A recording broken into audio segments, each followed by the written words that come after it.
What's up, friends? Mark here. If you are a regular, you know I'm all about powerful questions and mental fitness. So I wanted to let you all know that my book is currently on sale. That's Personal Socrates, and it doesn't go on sale that often.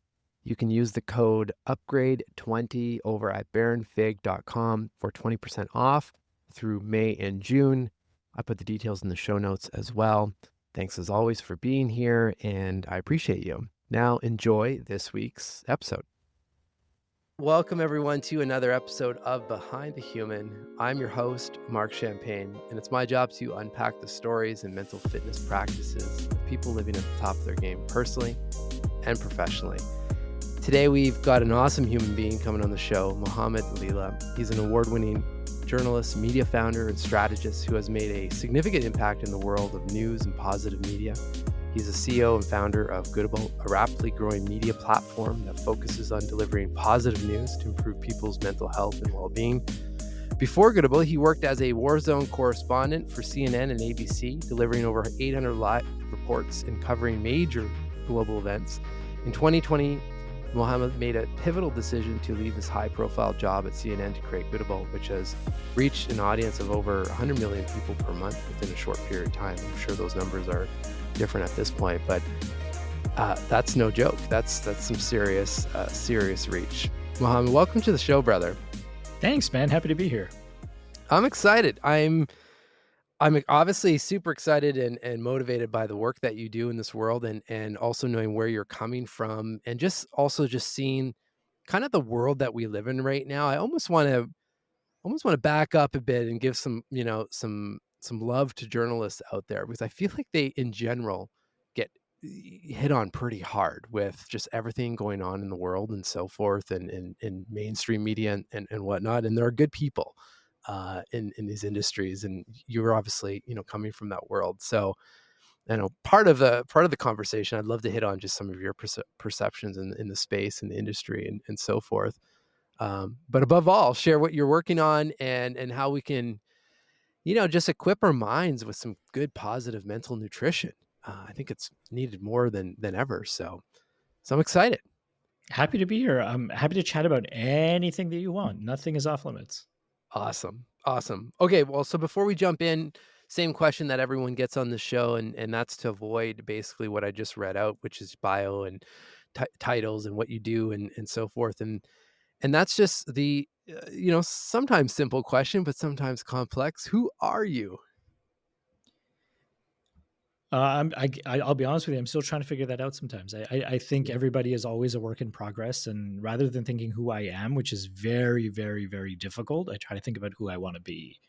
Who do I Tell me want to be? more. Because Yeah. you could be anybody that you want. You could be, the good friend. You could be the super competitive, like Michael Jordan of like accounting. You could sort of be whoever you want. And I think we all have a choice to be whoever I want. And the person that I want to be is somebody that leaves the world better than I found it.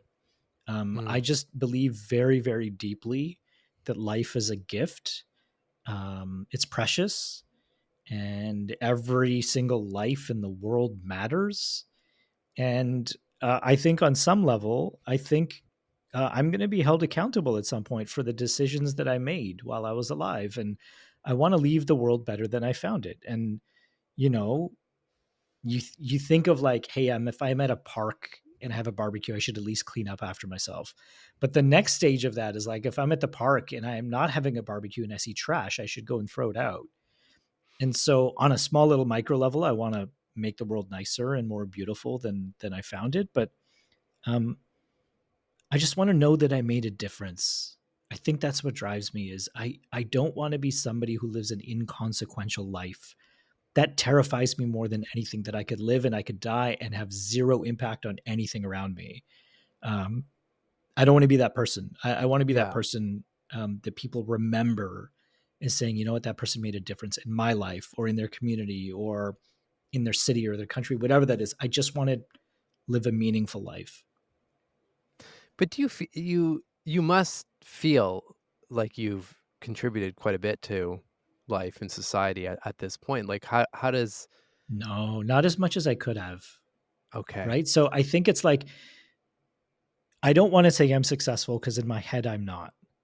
Mm, And I think in his head, Michael Jordan, maybe he thinks he wasn't successful either, or Kobe Bryant, or any of these like yeah. really competitive people. I have that competitive spirit in me. I don't think about the shots that I've made. I think about every time I missed, and it keeps me awake at night. Like, oh man, why couldn't I close this deal, or why couldn't I prevent a certain outcome from happening? Like, it's like a sport or chess. You just play these scenarios out in your mind. Like, oh man, what if I had said this? What if I'd shaken the hand at this time?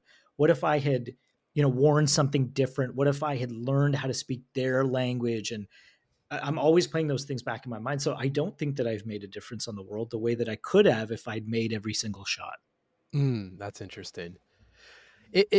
What comes to mind though as you're saying this, and it's interesting. I'm reading. Who's the author? It was Michael Jordan's mindset and physical coach, Tim Grover. I think Tim Grover. Relentless Mhm. is the book I'm listening to, and he talks a lot about this kind of what you're talking about just like the continual it's like the continual pursuit of becoming better and better, and like you almost have blinders on and you just keep going and keep going, and to your point, you're not thinking about the shots you made, you're thinking about the ones you've missed because you want to be better and so forth. But at the same time, so I'm reading that, and at the same time I'm working on my second book, which is studying using AI to research and interview all of these sages and ancient wisdom keepers of the past across, like I'm talking samurai to yogis to spiritual philosophers, like all walks of life. And it's the opposite message. It's being in flow and in like releasing the blocks and not trying to force things and so forth. So my mind is just, even when I'm hearing you say this, it's like what's the balance there of letting things naturally unfold as uh I don't want to say as they should, but as they can, while still, while still putting the foot on the gas in the right spots. So Yeah. how do you think about that? Listen, I think you've stumbled upon something that's like I wish more people talked about and I wish more people understood. So when you look at like ancient wisdom, um, anywhere that you look, any culture, so much of it is about living in the moment, right? And Yeah. like by living in the moment, I just mean like living. I was just having a conversation today with a really high level kind of CEO type of guy, and I was saying we spend so much time watching life, but not as much time living life, right? And so Mm, we're watching life through the prism of our phones and social media and watching this video and that video, and we're listening to this Trump speech or this, Mark Carney speech. It's like we spend so much time watching. When do we spend time living, right? yeah. And so if you look at like ancient traditions, wisdom traditions and philosophies, they all basically say same thing, different languages, maybe different words for it, Yeah. but it's all about living a life without expectation, being present, and it's liberating. It's Yeah. liberating if you could do that because nothing else matters about this moment in time. One of my favorite stories is His Holiness the Dalai Lama was once asked, "When in life were you the most happy?" And without hesitating, he said, "Right now." Yeah. And Yeah. and and the person said, "Well, why? Like, why is that the case?" And he goes, "Look, yesterday is it only exists in my mind. It doesn't exist anymore. It's just something in my brain. And tomorrow is something that doesn't exist yet either. It's just something in my brain." And the only point where I can say I actually exist is right now in this moment. I am here right now and I exist right now. And so he said, because of that, I have a choice. And he said, I can choose to be happy or I can choose to be sad. And I choose to be happy all the time because I can control that. Yeah. And so I think that idea of presence is so important. I don't know how you reconcile that with people who are just like ultra competitive. I Mm, don't know. Like I struggle with that because um, as you know, and as many of your listeners know, um, our brains are always active. They're always thinking about something. That's why meditation is so hard. Because yeah. like if you've never meditated before and you try to meditate for 5 minutes, it's really hard. Yeah. It's really hard to just clear out your mind and do nothing and I just agree. focus on your breathing or presence. And then it's like a muscle; it gets easier and easier over time. But um, I don't know how to reconcile that really with like Oh, just being competitive and wanting to win. I don't know either. I wrote it down because, and I'll report back to you, but right now I'm doing about essentially 66 days, 66 interviews every morning with these different people, and I'm getting them to suggest like teachers they wish they would have learned. It's been such a beautiful and fascinating journey. But I'm Mm. going to pose the question and see what comes out of that, and get some different takes from. I'm thinking of the samurai, which I mean, there's obviously competition there and literally life and death decisions, but yet very, to your point, very present. Very intentional and like flowing with the energy and so forth. And so we'll see. I'll report back and see where that comes, and hopefully, we'll include that in the book in some capacity. Cool. Um, but there is one thing I wanted to go back on that you mentioned around, as I agree with, and I just want to add to it and see what you think. I do agree, and I think many of us are watching life, to your point, versus truly experiencing it. But I think there's also a massive group of people, an alarming group of people actually, that are not just watching, but they're like surviving or just trying to Mm. survive life. And Mm. I mean, a lot of the work that you do, I think, is helping in that arena as well, because we're just the opposite is true, is we're surrounded by just fear, and it just continues nonstop, nonstop, right? So I guess, what have you seen, like, what are some of the differences that you've noticed, having transitioned from the world that you were working in before to what you're doing now to try to help with this massive challenge that we're in right now? Yeah, I think the biggest difference for me on a personal level is I can breathe again.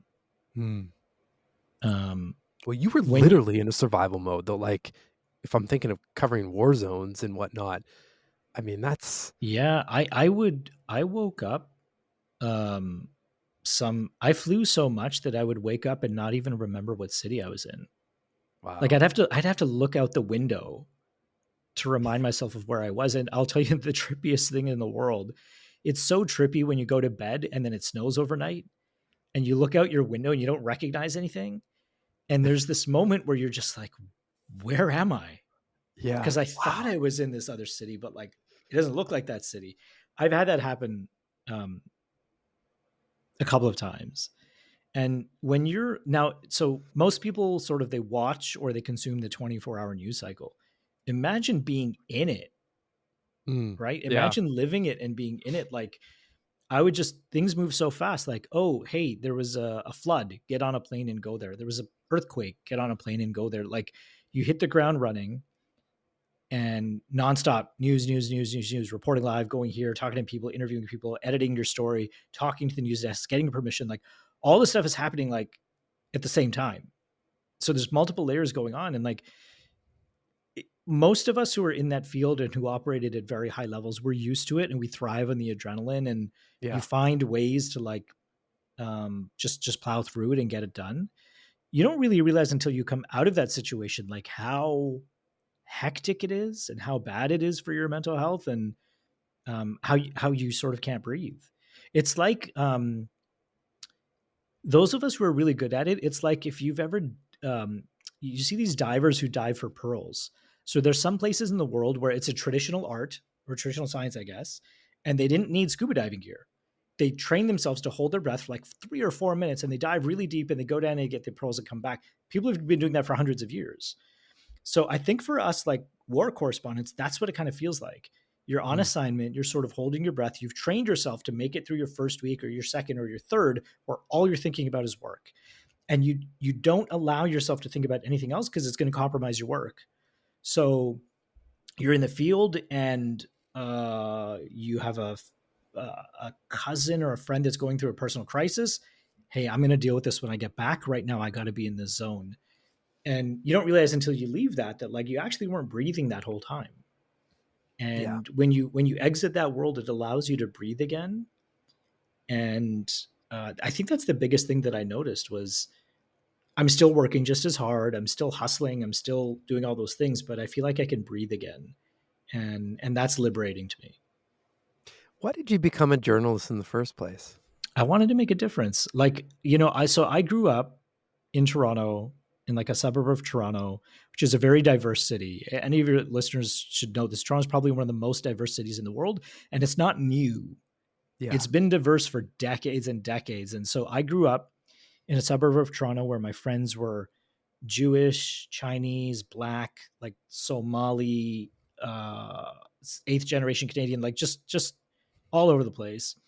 And my dad had a ritual every night where he would watch the National on CBC at Yep. 10 p.m. And he would, I guess that was his wind down day and his wind down time of the day. Was that And Peter he would, Mansbridge? hey, I go before that. I'm Knowlton Nash days too. But Okay. yeah, I was like, I remember when Knowlton Nash was there and Peter took over. And my dad would like eat his grapes and have some fruits, and I would have my cookies and milk.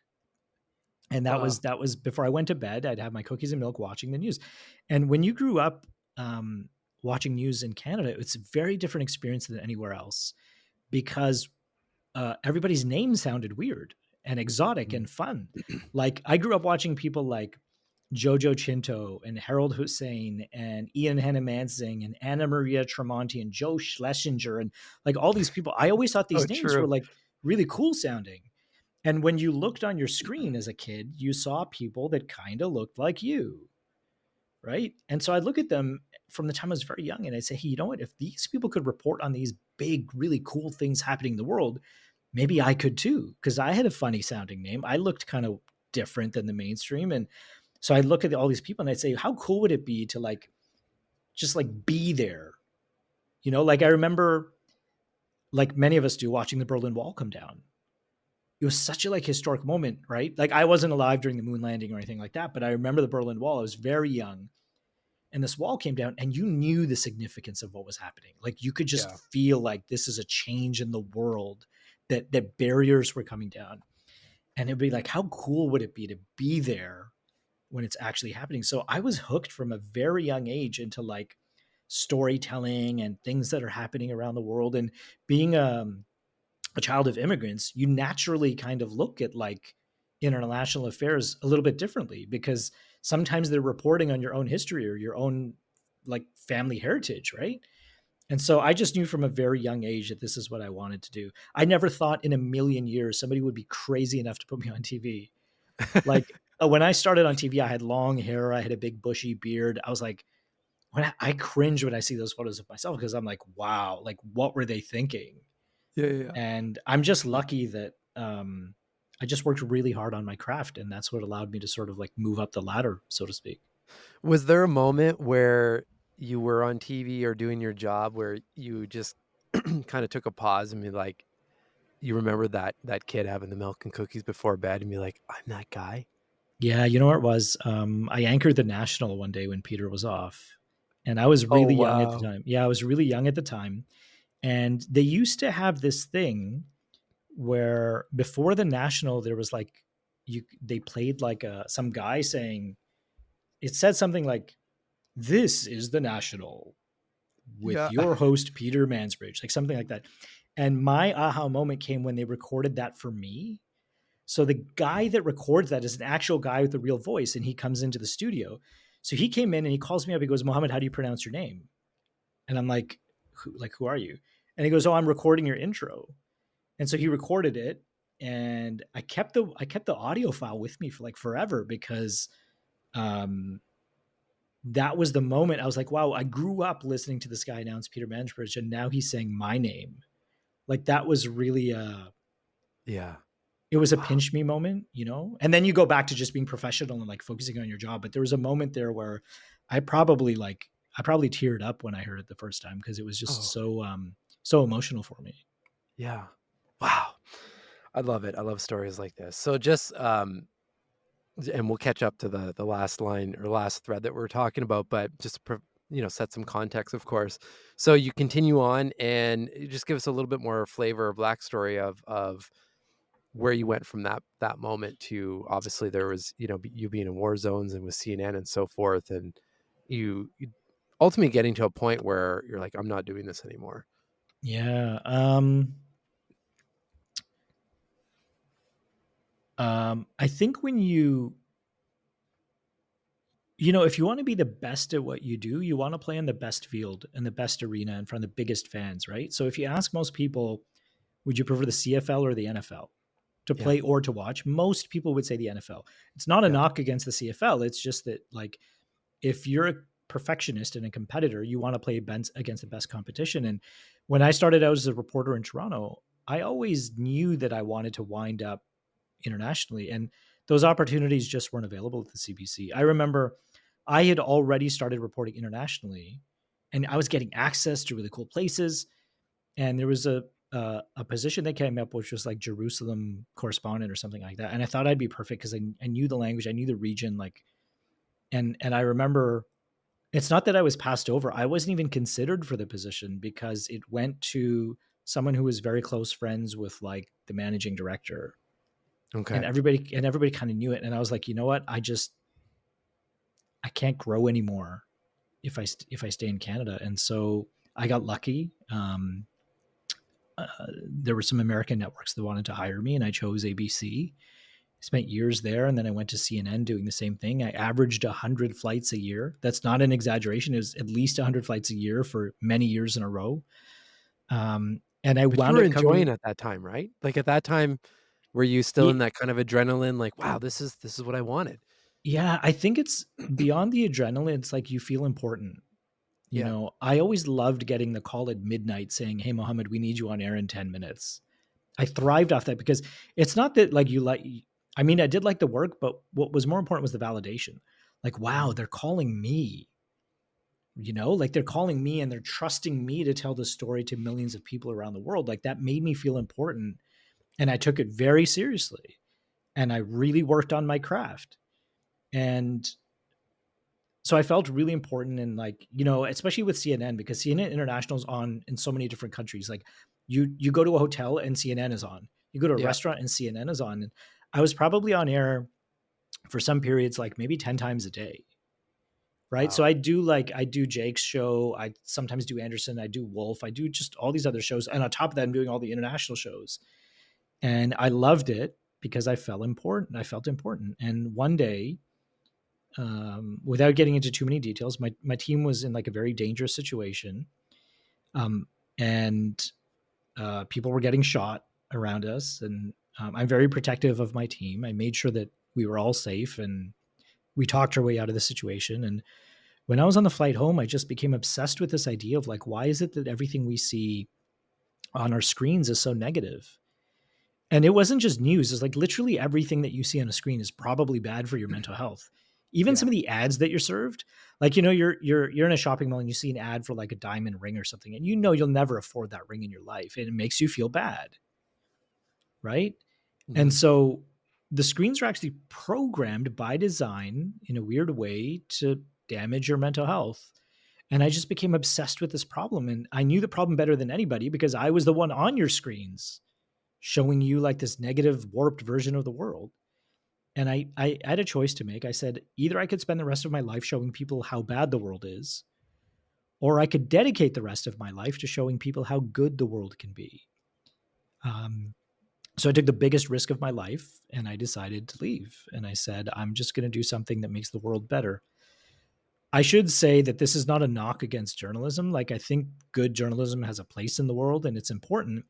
But if I gave you, Mark, if I gave you a magic button and you could press it and make anybody in front of you happy, would you press it? Yeah, absolutely. And let's say it was free and you could press it anytime you wanted, like a remote control for like a TV. Yeah. Would you keep pressing it? I wanna say yes, but I also wanna say, like, there's the contrast of when we're not happy allows us to really feel the happy, right? Yeah. But So that's a really good point. we're over indexed on the other side, unfortunately, though. Yeah. I think that's a really fair point. And so for me, it's like, if I was on a subway and I saw somebody who just looked really sad, maybe they lost their job, maybe they were late for an interview, maybe they broke up with their significant other, I'd press that button. I'd be like, I just want this guy to be Yeah, happy because I've been there, yeah, right? We've all been there, and yeah. and when you feel that hurt, you don't want other people to feel that hurt. So I'd press that button, and I'm telling you, man, as a Canadian, I'd be pressing that button every time I could. I just bang, happy, boom, boom, boom. And the funny thing is that like journalists have that happy button on their desk every single day of their lives, but they don't press it. They have like a negative button where it's like, let me make somebody angry today. Yeah. And it's so weird. It's like if you have this button, why don't you press it? And I couldn't figure out why.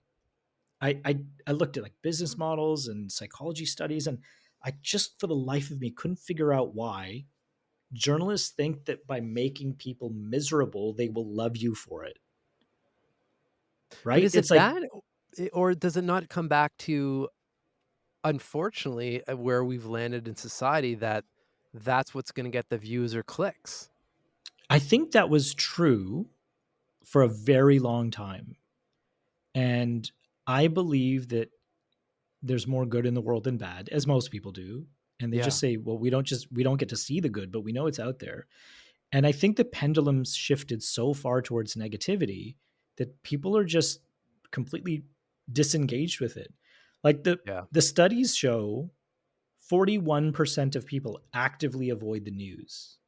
Just think yeah, about that for a second. yeah, Think about the effect of your democracy and our democracy, but still 41% of people actively avoid the news. It means if you walk into a room where the news is on a television screen, you'll want to leave the room. That's what it means. yeah, And then everybody I talk to, they're like, "Oh, I don't watch the news anymore. I don't consume the news." Like it's because it's too depressing. yeah. And so what happened was when everybody doubled down on negativity because of clickbait and rage bait, and it was getting people to read and share stuff, you wound up alienating like 40% of all your users. Where do those people go when they want to see what's happening in the world? Well, hopefully they'll come to Good. Goodable. Yeah, But exactly. I think that like it's not that journalism is good or bad inherently. It's just that it's shifted so far towards one extreme that Yeah, naturally there's a backlash. yeah. And naturally people would say, I'm tired of all the negativity, give me something good. And we just hope we can be that provider that gives it for them. Well, and that's what I love, because it's like we've forgotten that there is another there is another side. Like, there's another way to report what's going on in the world. And I remember this happened to me. This I was still in the corporate space, but I was really into photography as a hobby, and I went to Senegal with actually a Toronto-based organization, Photographers Without Borders. Oh, cool. And I went for it was a 2-week trip, volunteering and working with a water charity that was linked up with the US Peace Corps. And I hung out with them, and we traveled around Senegal to basically, for my job, is to photograph the people that in the villages that were benefiting from, the water projects. And I share this because at that time, and again, no knock against any of the charities out there and the organizations that are doing really good work, but we were really used to, like, kind of the world visions of every time you would see a commercial or an advertisement, it's, all these kids that look super sick and not happy and just not well, right? Which I understand. I understand what, like, help these kids in these communities. But when we went into these villages, it was it was the complete opposite. There was just so much life and gratitude. Like, you could feel it in the smiles of the kids. It's like, well, let's capture that, because, like, that's what we can support, right? So Yeah. same mission to bring in clean drinking water and proper irrigation and so forth, but just, one is coming from a really dark place, and the other is coming, like, look at the potential here, You right? know, And all it's it's really interesting that you powerful. yeah, and you're absolutely right. I love the example that you gave because all of the data shows that when you make people happy, they are much more likely to do what you ask them to. Mm, So politicians have understood this forever. Why do you think they kiss babies? Like back, I don't think they still yeah, do, but like back in the day, they would yeah, because yeah, you kiss the baby, the mother is so happy, right? And then they're going to end up voting for you. Politicians have understood this forever. Marketers have understood this forever. Make somebody feel good, they're going to vote for you. Make somebody feel good, they're going to buy your product. They're going to spend more time in your establishment. They're going to say good things about you. yeah, Journalists are the only ones that haven't gotten it yet, right? Even the NGOs that you talked about, if you look at a lot of the messaging they put out now, a lot of it is about success stories. So yeah, you're not leading that commercial with like the poor child that's starving and malnourished. You're leading with that child in like a brand new uniform on their way to school, and they show you the effect of what they're trying to get you to do. hmm, And I think the world shifted, just like we understand this now in like a more deeper way, that positivity has all these follow-on effects that um, it spreads And I like to say this, but like goodness is the reward of goodness. So when you put one act of good into the world, it'll be returned 10 times to you. Yeah. And like wickedness doesn't have that same like lifespan. Like eventually it just dies because somebody's just so angry and they're like, ah, I don't want anybody to know about this. I'm just going to shut it down. Yeah. But goodness is like, look at all the good things that happen when you share positive things. People want to be your friend. They want to sign deals with you. They want to be part of your movement. They want you to visit them. Like all of these things happen when you make people happy. And it's something I wish people understood. Like it's not just this, hey, be good for goodness sake. It's like, it's also a really smart business decision, Oh, yeah. I right? mean, you're preaching to the choir over here. I mean, that's a lot of the work that I do with teams on the mental fitness side is let's clear out a lot of that mental clutter and stress that I mean, your my stats are very similar to yours. I mean, 60% of the workforce says they're stressed daily. How Hmm. possibly can you be thinking at your best or making great decisions and obviously you're not feeling at your best most days from if that's the default, right? And we've all felt it, and we've all felt the reverse of what you're speaking about, like, when you feel good and you do something good or you share something, like, the ripple effect of that, and there's science to support that too. I mean, you're firing all the feel-good chemicals like dopamine and serotonin, and then to your point, all of a sudden you see things that you don't normally see, people are calling, opportunities are coming in front of you, like, they're always there, it's just you can see it now because 'cause you're not behind this like, negativity curtain, essentially. Yeah. And it's Like, there's hard, no right? downside to this. Like, Yeah. And what's the downside? like, listen, I hear you. Sometimes it's really hard if you're caught in a negative spiral. The first thing that happens when you have depression is you lose the ability to see good things. And it's not that Yeah. you're a bad person. It's just like, it's like, you know, in your brain that good things are happening, but you don't see them. So even if you see something good, your brain will immediately interpret it as like, oh, but, Yeah. right? So, like, let's say somebody snaps their fingers and like tomorrow these trade wars are over. When you have depression, you'll say, oh, that's good, but because Oh, your yeah. brain automatically reflexively just goes back to what's negative. It's really hard to pull somebody out of that cycle. And I've been in those cycles myself, but sometimes it's as easy as just saying, hey, man, like the world's going to be okay. Like just a small little message of reinforcement can just completely change somebody's day, maybe even somebody's life. And I think in the line of work that you have, like that must be an incredible thing, right? To just go into an office or go into like a workplace setting. I'm sure there's people there who are just going through a hard time and giving them the Oh, tools yeah. that they need to like see that happiness again. Well, and it's just for me at least, it's just to show what's possible with the smallest of tweaks in the way Right. that you're setting up your day, and obviously this is why I was a super excited that we were connected, but just the work that you're doing and potentially where we're collaborating as well is a lot of that has to do with the what you're putting into your mind, right? Like it's no different than your physical diet. If you're consuming garbage nonstop, eventually that leads to disease and a whole bunch of problems. And we're seeing that now with the mind as well.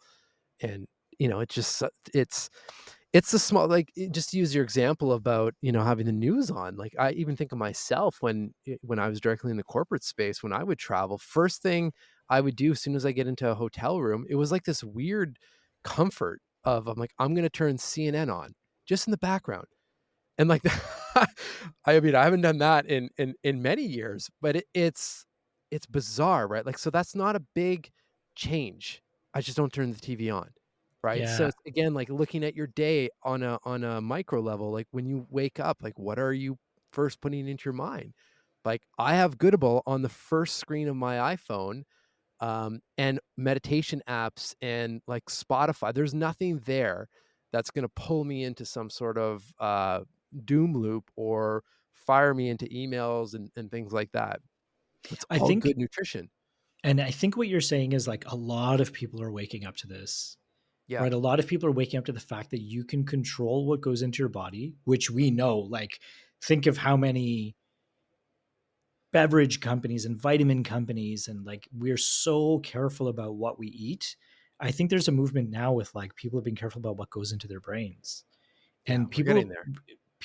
there's still a lot of work to be done, but I think people are realizing that like actually you have agency You Yeah. have a choice. You don't have to sit in a room where, they're showing explosions and, dying babies and stuff. Like, you have a choice. And I think that's a good sign. I think, it's bad for people to not know what's happening in the world, but it's good for them to realize that, like, hey, I need to remove toxic influences from my life. I think that's a cool turning point. Yeah. And good point on it's good to know what's going on in the world. I think there's a way to do this as well because I've struggled with this is you don't want to stick your head in the sand, but of course you can pick, sources that feel good for you.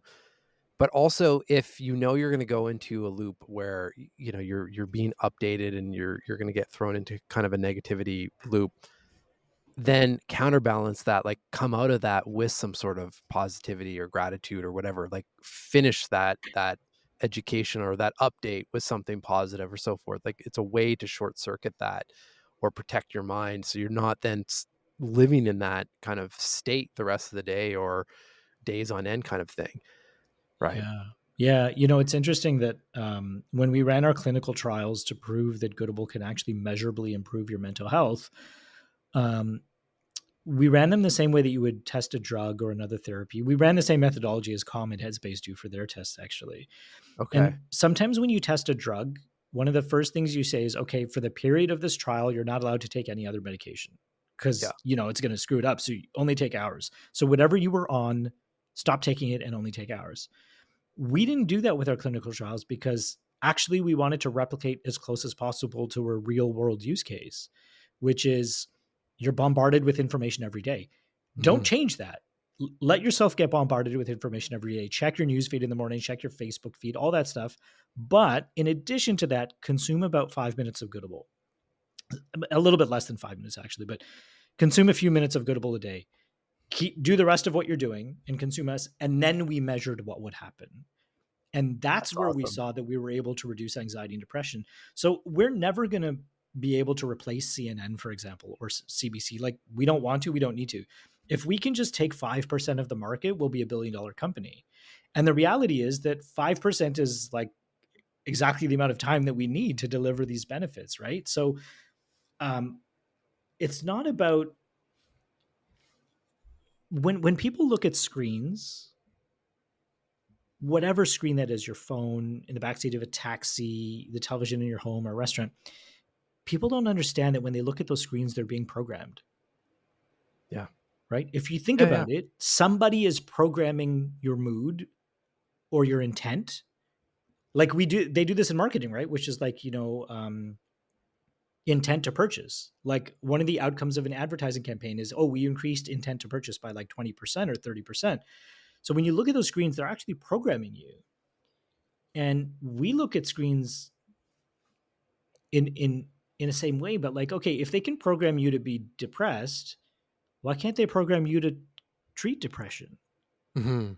And it's actually really obvious to us, like, of course you can do that. And the answer is, well, why isn't anybody doing it?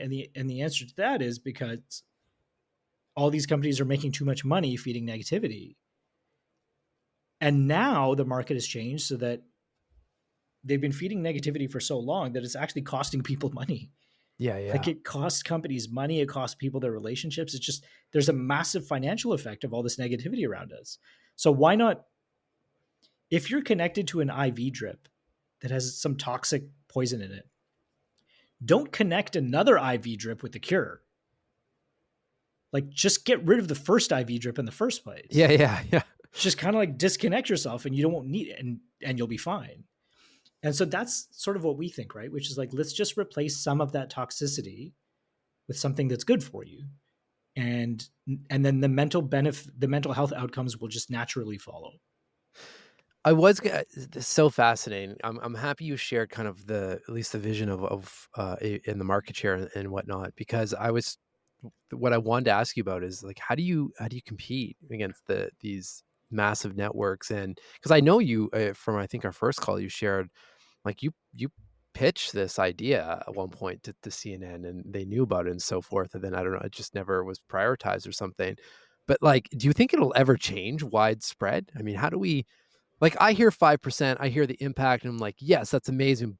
but I wanna say, but, like, we need more than that, like, because we all win, everyone benefits, and it like, we need, like, some sort of critical mass change, and I know it'll take some time, but to be able to shift and evolve the system so that everyone Yeah. wins. I think we're at the beginning of a massive paradigm shift, um, where there's now much more acknowledgement of the consequences, Yeah, social, financial, political, of being exposed to so much negativity. And so what you see now is companies actually know how much money they lose every year because of mental health. And um, if you have an employee that goes on long-term disability, there's very little likelihood that they will come back. The statistics just kind of show this, right? And yeah, companies know this. And companies just look at, like, they visualize all this. So how many people went on long-term disability 5 years ago or 10 years ago compared to today? There's been a massive spike. And I think what drives a shift towards positive content consumption is market dynamics. So companies don't care about what they put on their screens. They care when people quit, right? They yeah. care when people don't show up for work.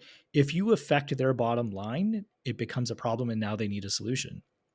And so I think more and more companies and social media platforms understand that they can't be so negative all the time. And you see this, like, they openly talk about this. Like, we have a partnership with Yahoo, and they want to be the healthiest search engine in the world. Pinterest talks about being the healthiest, like, social media platform in the world. Like, you wouldn't have heard them talking about this 10 years ago. Yeah. And their financial models are actually thriving because Okay. they know that, like, by creating healthy content consumption, everybody wins, and their bottom line, like, wins, right? They make money. So I think we're at the very beginning of a shift. I feel that, or that makes sense to me, and I think the way that we can do it, I guess, as fast as possible in a strategic way is through these kind of collaborations, right? Like, with the Yahoos of the world, and I know you do a lot of work with schools and companies as well, like, that's how you can get, especially with the younger generation that I think is starting to also get tired of this as well, so if you can use the programming metaphor in a good way and make that their default, then, when they enter into all of the other mainstream stuff that they're getting hit with, be like, "Wait, this feels off, like, I'm not doing this," right? Or there's just more voice for change, I guess you could say. I don't know if you feel this way. I'd love to ask you this, but, like, we always talk about, like, how negative the world is getting, but if you look at the positives, I feel that, like, people are kind of waking up, Yeah, like, they're sort of, like, taking charge, and like, it's just people are just sick and tired of being sick and tired. yeah. You know what I Yeah, mean? there is And it's like, there is you're right. There is something to be said about the I guess the feeling that comes with knowing that, like, I have a choice here, yeah, right? I And think, and for a long I'm time they taking, didn't. yeah. No. For- right? And so I think just giving people a choice is empowering for them, and, like, there's obviously a lot of work that needs to be done, and depression is real, and anxiety is real, and chronic stress, and people can't sleep at night. I totally get it, but I feel like we have options now that we didn't have before. Yeah. Well, and people are you've mentioned this a few times, but people are starting to ask the question, like, what's the source of the problem, Right. right? And I think that's the big one because, I mean, we've lived in a world where, okay, well, there's a medication for this, or to your point, like, let's just plug in this other IV over I mean, no, let's replace, and get to the core of it. When, coming full circle, when you think of any of these kind of ancient teachers and whatnot and their teachings, it always comes back to, like, what's the fundamental truth here, or the core of what you're talking about. And somewhere along the way, we've lost touch to that, and I feel like we're starting to come back, um, which is nice because I think you're right. People are fed and are sick and tired of it. Like, it's no way to live. Like, that's you. My opening slide with any of these teams is one question. I'm like, who wants to feel good most days? And everyone raises their hand, right? And I'm like, well, then why don't we? Because the data that I see, and then I get everyone to check in, and it's I feel overwhelmed, at capacity, stress. So, if our intention is we want to feel good most days, but we're nowhere near that, like, there's a gap there. There's something going on. So we've got to do things differently. and it's possible.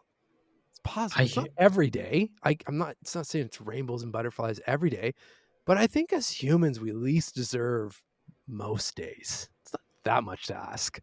I love that because it's so real, because you probably can't have it every single day, No. and that's okay, but you give yourself that space, right? I remember, when you're having a bad day or if you have a traumatic memory, so who is it? I think somebody told me this analogy and I love it. It's like that memory it's like the memory shows itself once in a while, and it's like a wild animal. It barks and it claws and it bites you, and it hurts to be around that memory, and you hate when that memory is on your lap because it's not going to let you sleep easy. Eventually, you say, okay, time to go back to the attic, and Yeah. you put it in a little box and it goes into the attic and you pack it away. Some point later, it's going to break out, come down, bother you again. And then you give it that space. You let yourself feel bad. And you say, okay, time to go back to the attic now. And the more that you do that, the more you actually learn that like it doesn't have to bother you, and it stays in the attic for longer and longer. And so you're never going to have like, you know, who has seven, let's be honest, who has seven really good days in a row these days? Like it doesn't Oh, happen, right?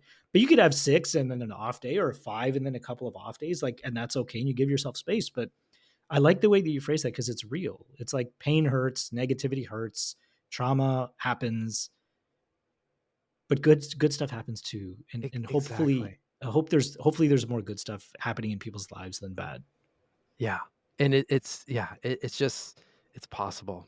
Like, I think about, of course, it's not about waking up feeling fantastic every day, but often, and this happened recently in a break, someone came up to me and said, I've been having heart palpitations at night just thinking Mm, about emails and this and that. And I'm like, y you know, I in a kind way, I'm like, "You deserve better than that." Like, when did we get to a point where we're allowing email to give us heart palpitations? yeah. I mean, right? So, I guess, unfortunately, our new level of normal is has got really low that even if we woke up feeling 25% happy most times, I think would be a big win, and we can kind of inch our way up there. But I do believe it should be the majority of the time. Why not? Like, I don't know.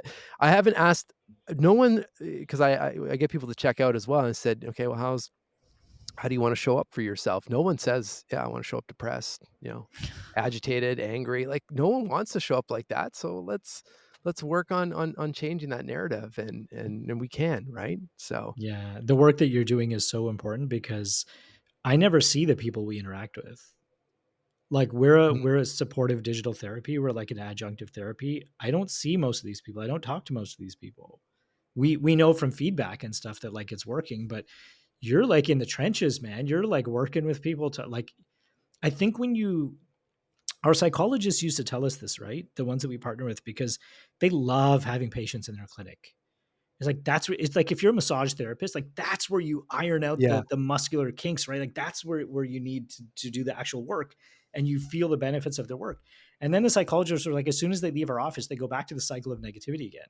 Like we wish we could just keep them for longer. yeah, And so you're on those front lines. You're actually giving people the tools that they need to like forget about get through the week, like even just get through the day, oh yeah, right? yeah.